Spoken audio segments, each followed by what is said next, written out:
In this screencast I will be talking about the character progression in Fallout 4 and how it affects the gameplay. While discussing this topic, I will cover several points. First of all, I will talk about the customizability of the playable character and how it helps to immerse the player in the game.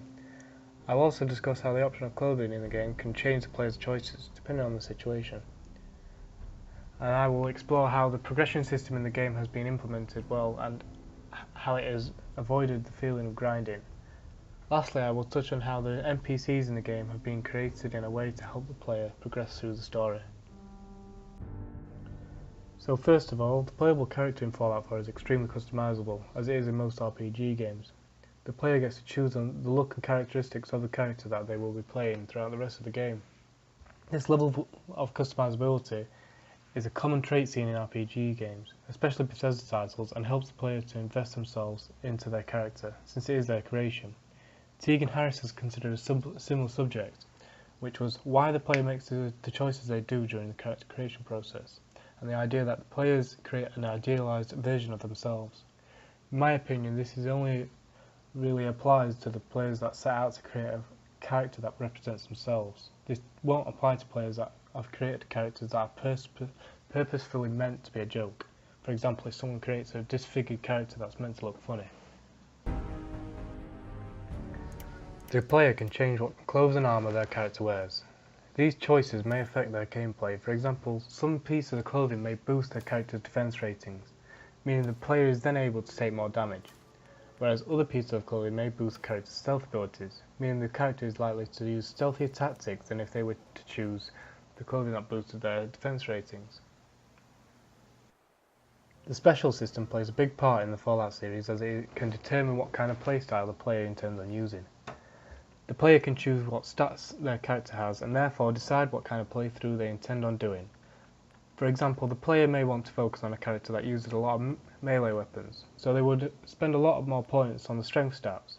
However, if they wanted a stealth-heavy character, then they may want to focus on agility to sneak and intelligence to hack terminals. If the player decides further down the line that they want to alter their playstyle, then the game does allow for this.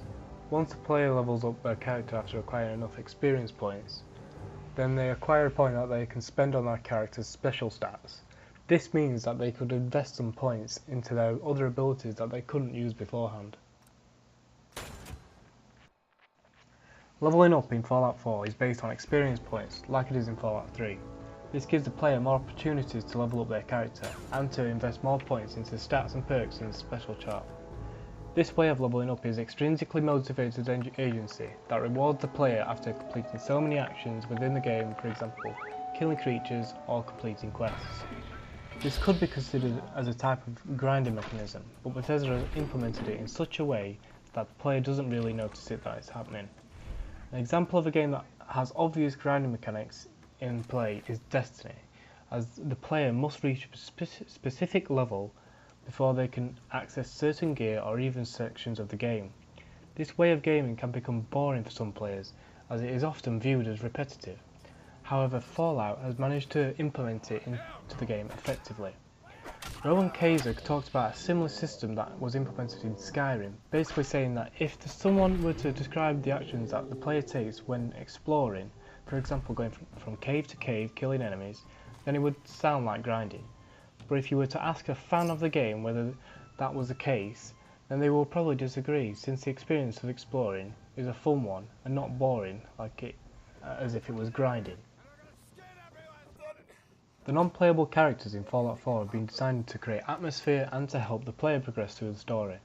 Characters such as Preston Garvey and Codsworth have been designed to help the player through the early parts of the story and to help the player get started. Once the player understands the basics of quests in Fallout, more NPCs are introduced to push the story onwards. NPCs that don't interact with the character much, for example most of the residents in Diamond City, are created to add atmosphere and immersion to the game. They are simply there to show that there are people living in the world other than the characters that the player interacts with. So, to recap, I have discussed how the customizability helps to immerse the players in the game. I have also talked about how the option of clothing in the game can affect the player's choices, how the progression system has been implemented, and finally, how the NPCs in Fallout 4 have been designed to help the player progress through the story. Thank you for watching this screencast about the character progression in Fallout 4.